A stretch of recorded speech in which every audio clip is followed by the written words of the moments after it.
This is the finals. Environment Destruction 2.0 hands-on impressions by Skill Up. So if you guys haven't heard, the finals is a first-person shooter game where from what I have seen, the environment is destructive and as well as the game has a lot of movement mechanics. So the movement guys are gonna have a time of their lives, I think, in the finals. I hope it's gonna end up as a very good game so I can finally leave Apex. So that's all that I know about the finals. I hope it's good. Shall see. This video is sponsored by Manscaped. Join the 7 million men worldwide who trust Manscaped with this exclusive offer. Go to manscaped.com and use offer code SKILLUP for 20% off plus free shipping. Click below to get to it or stick around to the end of the video to learn more. The Finals is a game I've been very excited to talk to you about, actually. I was invited to a one-on-one presentation with the senior development team some time ago. Spent about an hour with them, and they presented their vision for a game which was very much centered on environmental destruction. Movement. They were really gassing this feature up, talking about how this environmental destruction was server-side, the first game to do that apparently, and that allowed them to be more ambitious with destruction than any online game has been able to do before. Oh yeah, They lot showed of me things. some clips and I was like, okay, that's very impressive, but I was skeptical because I wondered how much of that was hard-baked Levolution style versus how much of it was truly organic environmental destruction. I never trust trailers or marketing clips anymore, man. I've seen too much. So soon after that one-on-one with developers, I got into the alpha, and I'll tell you right now that I don't think they were gassing up this environmental destruction enough. Like you can really explode everything. Okay. Okay. Wait, it's too much. The Finals is the debut title from the newly minted Embark Studios. Embark has already earned a nickname, DICE2, and it makes a lot of sense since this company was founded by 5 former DICE developers, and a number of the team are former DICE devs who came over after that initial founding. That's why so many of the elements of this game are what they are. There's just so much DICE DNA coursing through this. What is DICE? I don't know what DICE is. Take the visuals, for example. Yeah, we all know DICE for Battlefield, but you might also remember them for their passion project, Mirror's Edge. The visual presentation here in the Finals is very reminiscent of Mirror's Edge, with its high contrast color palette set against the cold concrete steel and glass materials. Like Mirror's Edge. Like, you look at certain stills of this and you think to yourself, yeah, that could be Mirror's Edge 3. Yeah. The big DICE throughline, though, is environmental destruction. Battlefield games have long embraced this as a core tenet of the franchise and have delivered it in a variety of ways. The most famous is Levolution, where scripted events would trigger that would reduce an entire skyscraper to rubble, transforming the level in the process. That's Levolution. Leveling, the level evolution, so the level changes. I see.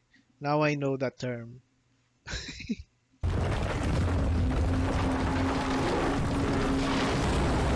I learned something new. Okay. Wait, that's kind of wild. I feel like there's gonna be a lot of visual clutter as well as audio clutter in this game, but we shall see. But I can already tell. Impressive, but it's a hard-baked approach to environment destruction in that this building will always collapse in the exact same way every single time. The other way Battlefield delivered environmental destruction was with things like wall panels or small structures, which could be blown out or blown away altogether if you had the right tools for the job.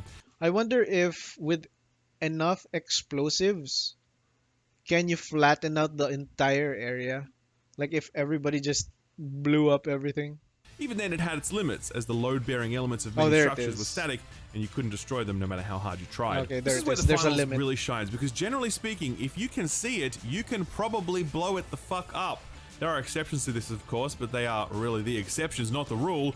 The rule is building go boom. Wait, that's a huge part. I asked them why more games didn't embrace environmental destruction. Because it's really hard. And it's probably a heavy load on the graphics with so many particles just moving around. But that's just my guess. I don't know anything about game dev. On this scale, they explained to me that it's very hard to do technologically, especially in an online environment where everyone needs to see the same level and the exact same placement of each loose piece of debris, for example. True. Most games have typically handled this with a mix of server-side and client-side solutions, which has meant that developers couldn't really go all in on this stuff since everybody's they were held back by what needs to be managed on the client side.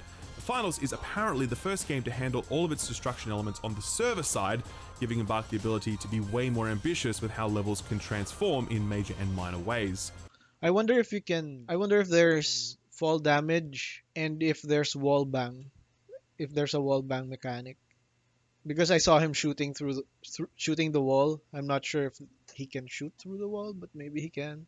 The results speak for themselves in the gameplay you're seeing Well, here. since the I walls have are never played a breakable, game then that maybe has they're environmental destruction on this scale. Rounds run wall for only a bangable. few minutes, each map starts beautiful and pristine, and by the end it looks like a column of tanks have rolled through, making sure to avoid roads wherever possible and just go straight through all the buildings. This is like if a SWAT team was told to just go in, like don't give a fuck about anybody, just go in. I feel like this is what's gonna happen. This every fucking wall's gonna explode. You fucking ruin these levels, and it is super fun, but it's also super strategic. That's what I didn't So quite we turn to grasp when I coins saw the when we trailers. I was die. like, okay, that's some impressive spectacle, but when you start to understand what the finals is and how it actually plays, you pretty quickly come to the realization that being able to utterly reshape parts of a level on the fly is a lot more than just a gimmick, and it kind of makes the finals feel like an immersive sim meets a competitive shooter, and that is a pretty rad combination. I wonder if can we die if the building falls on us, or like a huge part, like can you, I wonder if that's possible, where if your opponent is under like a bridge and you shoot and you blow the bridge up.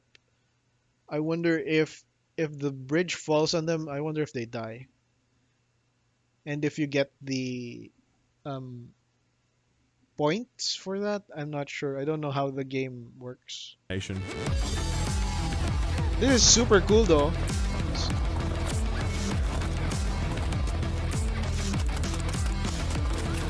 It So seems what is very the finals? fast Well, the paced. first thing you have to know is that it's not a battle royale. It is themed as a sort of Running Man, Hunger Games, spectator sport where crowds will go wild to watch people kill each other for money. So it's not deathmatch. about being the last person standing. Instead, the finals is a team-based, round-based affair where multiple teams of 3 are dropped on the map and various vaults are dropped as well.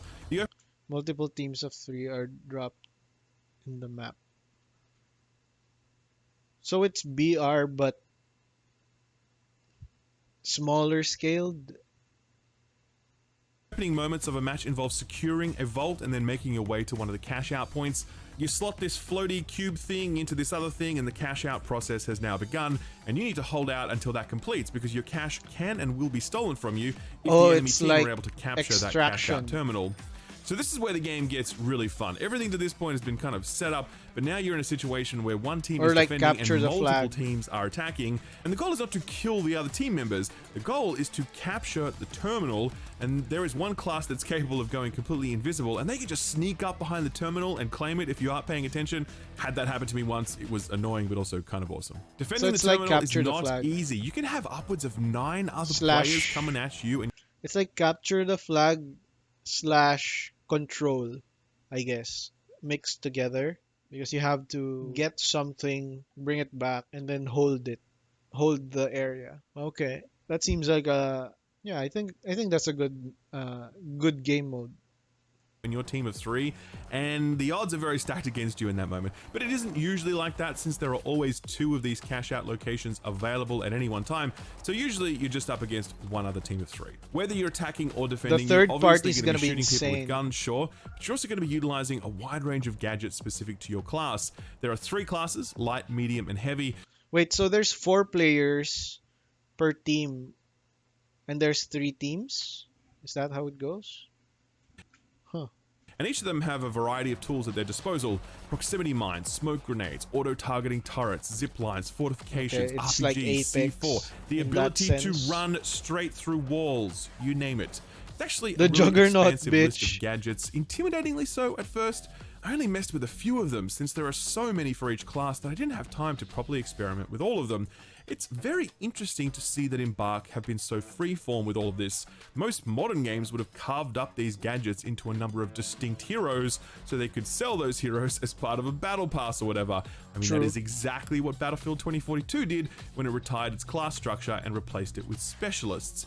In this way, this very flexible, freeform class structure feels very old school Battlefield, which is obviously unsurprising given Because that the this is made devs. by the people who made old school Battlefield. Where the gadgets get really interesting is in their ability to reshape the level, creating new ways to attack or defend the objective that necessitates a new dimension to your thinking. For example, I can cover the cash out machine in this glue stuff. This is similar to the glue gun from Prey, and you can literally fully encase the cash out terminal in this stuff, which really slows down people if they're trying to capture it. What about enemies holding out at the top floor of a building? They're pretty dug in, lots of defenses on the staircase leading up to it. What do? This. What? Oh, you blow it up. That makes sense. Wait, the thing fell. Take that, Danny O'Dwyer. Another approach. To be honest, I thought the deposit thing would not move. Apparently it falls over. We often took is just to get underneath the cash out machine and then detonate the roof above you. The machine will literally drop into your lap, but more than likely the enemies will too, so you kind of got to be ready for that. Another tactic is to just collapse an entire building on top of the cash out machine. There's some trickery going on to ensure that the machine is always accessible no matter what. But yeah, all of that rubble will absolutely slow people down and make it much harder and more risky for them to capture it from you. Things get even more interesting when the cash out machine ends up in some funky places. Like one of them is in an elevator, and you I think I can enjoy this for about call the a good elevator 2 to months. different levels. So this thing is going up and down at all times while people are trying to fight inside it, leading to this situation where my friend was 1v1ing another heavy and they both ran out of ammo and had to reload, and they were sitting in there just punching each other, and the other guy stepped out of the lift at the exact moment that the doors closed, allowing my friend to secure the cap. On the same map, the cash out machine will... Yeah, I think I'm gonna enjoy playing this for at least like 2 months before the cheaters get a hand on it and people start getting extremely sweaty, before the movement kids start tap strafing everywhere. I don't know, but at least 2 months probably. I wonder if they have a defense mechanism against cheaters. appear on this train that actually orbits the entire level, and man, that is a tough one to capture What is once the that? cash out has started. Requires a totally different mindset for both attack and defense, and it's awesome. This is what I was talking about earlier when I said that the finals has this immersive sim quality. You have so many tools at it's your like a disposal, fake allowing you city. to accomplish your objectives in so many ways, but principally you have so much ability to manipulate the environment, and that forces you to think so much more creatively. You truly like think a in three Hollywood dimensions in a way that few city, games allow you to do, because your but you can relationship with blow it space up. is totally different here. There are going to be so many surprising and downright hilarious clips of people coming up with crazy ways to take out a foe or to capture an objective, and funnily enough, it sort of mirrors the that a heel? Battlefield moments that are the signature of that series. Those are different, of course, because they're often about doing absolutely impossible things with military hardware, but they're ultimately about experimentation with a very flexible, very responsive sandbox. The finals exists at a much smaller scale than Battlefield, but I think it's just as flexible, and that is a very rare quality to achieve. The flexibility of the sandbox is the ultimate testament to the skill and experience of these developers, because you don't I think the fact that it's a small sandbox will make it fun. Well, not small, I guess, but it's not like Battlefield size. I think that's gonna make it. That's shows the experience of the devs, that they know what's fun and what contributes to a fun experience. And the movement's so fast, it's chaotic. It's pretty good. get to make something this Gunplay good looks your good. first go around.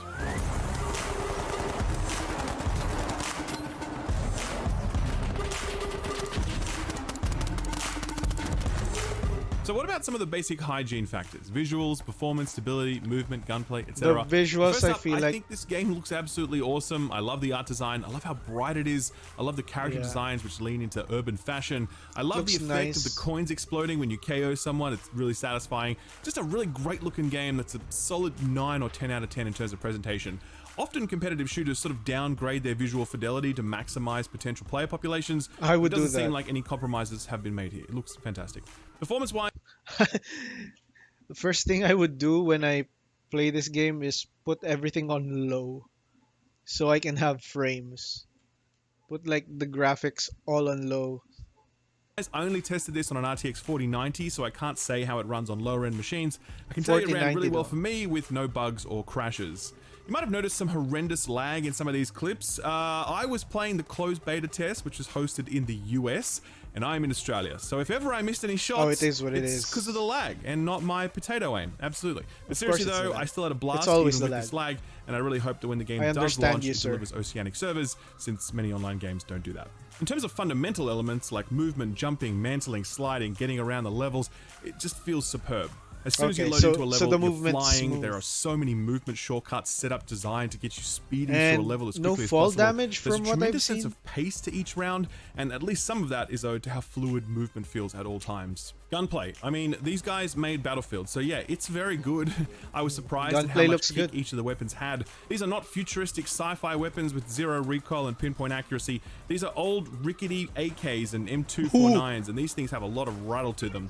I really loved contending with the weapon feedback mechanics. They felt authentic, and properly mastering a weapon is very much a skill check. I spent a lot of time already talking about destroying levels, but I guess the other thing I should say about them is that even if you couldn't blow them up, they'd still be really well designed levels. They're full of different types of spaces, facilitating Yeah, it different looks types good. of engagements. They There's a flow zip. really well, There's so you zip never get lines as stuck or well. cornered, and they're also full of unique ideas, like this level, which has a literal wrecking ball crane in the middle of it, allowing you to take the tops off most of the buildings in the surrounding areas. I don't have any footage of that, sadly, but trust me, it is very cool. There is a day-night cycle for each map, which radically transforms how they look, though I'll admit that I think the night maps Okay. really rob the game of the color that is such a great element.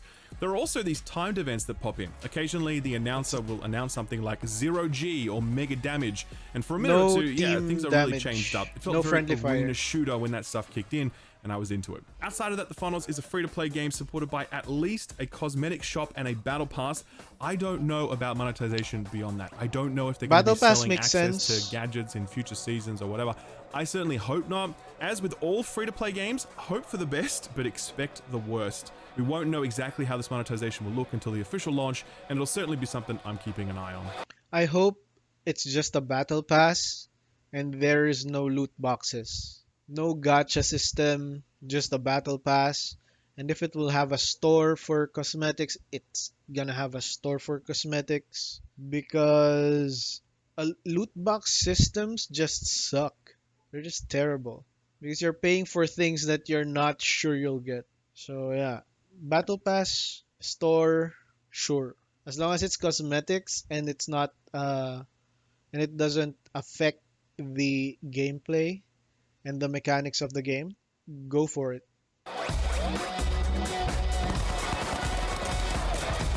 As long as there's no loot boxes. Fuck that system. So that's a descriptor Fuck the of what gacha this is, but system. let me end with some more personal impressions. I played this with my Destiny clanmates, all of whom are hardcore shooter fans. Some of them are very sweaty competitive PvP players. Every one of those guys who played this fucking loved it, myself included. We played the alpha until they turned Okay. the servers off. We played it again in this preview beta window for media and content creators, and we're getting ready to play more of it when the closed beta drops sometime this week. I have not had this much fun with a debut shooter IP since Apex Legends back in 2019. The finals make Apex, when it came out, was peak fun. That was just so fun. Everyone was shit. Everyone was learning the game. Everyone was having fun. It was great. makes an exceptional first impression, like incredible. It's one of the rare games where the trailers actually undersell how fun it is to play. Does this mean that the finals is going to be the next big thing? I don't know, man, and no one can predict that. Halo Infinite had an definitely absolutely has brilliant potential. starting point that was squandered owing to a lack of live service updates. Hyperscape had some really interesting ideas, and Ubisoft did nothing with I never found Hyperscape interesting. Hyperscape to me was it gave me motion sickness. Just watching people play it gave me motion sickness. So I was never interested in it. Halo Infinite was it had good potential, but to me, this is just my opinion. It had good potential, but I feel like it was outdated. Like playing it was outdated. Like you can't score a headshot in Halo. You have to break armor first or something. I'm not sure, but there's no headshots in Halo. Doesn't matter if you snipe them or anything. So it was weird. Yeah, I feel like Halo's a bit outdated. It's the movement's very floaty as well. with that. On the flip side, Splitgate comes along and no one pays it any mind for months until a few streamers come along and all of a sudden it's blown up and the developer raises $100 million in capital and they're now working on a sequel.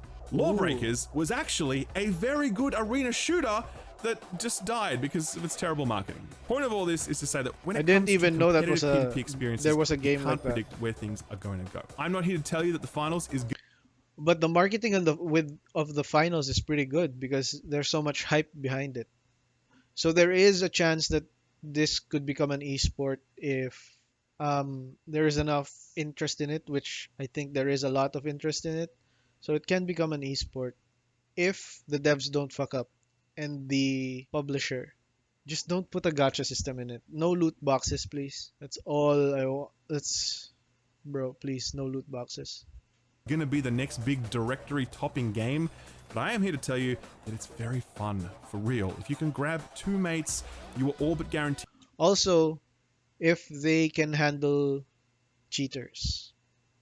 I don't know how Valorant and Riot does their system with Vanguard, but I hope the finals has something similar because I haven't heard much about cheaters in Valorant. While in Apex there's just blatant cheaters everywhere and Respawn just can't do anything about them. So yeah, I hope the finals has a good anti-cheat or something like that. to have a good time because this sandbox, these gadgets, this environmental destruction is the I really formula that want cannot this but to make you be smile a at some great point. game. I I really do want think this. this is fresh. I really want to replace Apex with this because it looks great. It looks fun. I do think this is innovative, and I really hope it goes on to find success because it seems like the sort of experience that deserves success. Monetization approach willing. So yeah, that's the finals. It comes out this year on PC and consoles. There's a closed beta going on at the moment which you can sign up for.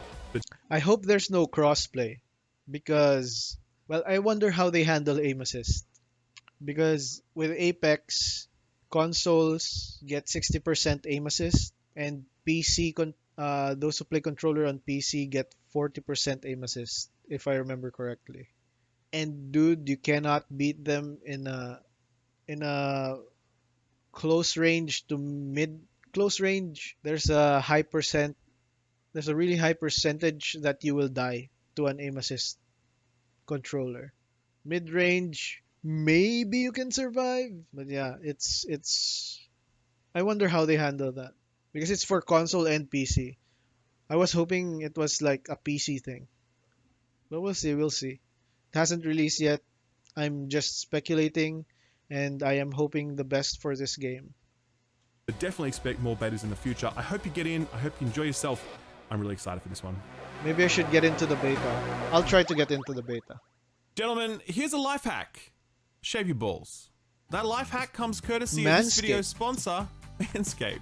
Why is it a life hack? Because taking care down there just leads to good things. Confidence, comfort, other things that I can't talk about without getting demonetized. Point is, your intimate grooming regime is probably lacking. So if you want to up your game, then you might want to think about grabbing the Manscaped Platinum Package 4.0, the ultimate package for your package. Inside the Platinum Package, you'll find the ultimate Lawnmower package for my 4.0 trimmer, package. Weed Whacker ear and nose hair trimmer, ultra premium body wash, ultra premium 2-in-1 shampoo and conditioner. I feel like I ultra actually premium need a nose deodorant, trimmer. crop preserver, anti-chafing ball deodorant, crop reviver ball spray toner, anti-chafing boxes, and the shed travel bag to hold all your goods while traveling. First off, the Lawnmower 4.0. Manscaped say this is the greatest ball trimmer ever invented, and since they're pretty much the only entity who specializes in ball trimming, I'm inclined to believe them. It's a These small people, shaver. no I balls. have one. Their 4th generation trimmer features a cutting-edge Trimmer, ceramic I mean. blade to reduce grooming accidents thanks to their advanced skin-safe technology. The Lawnmower 4.0 is waterproof and also has a 400K LED spotlight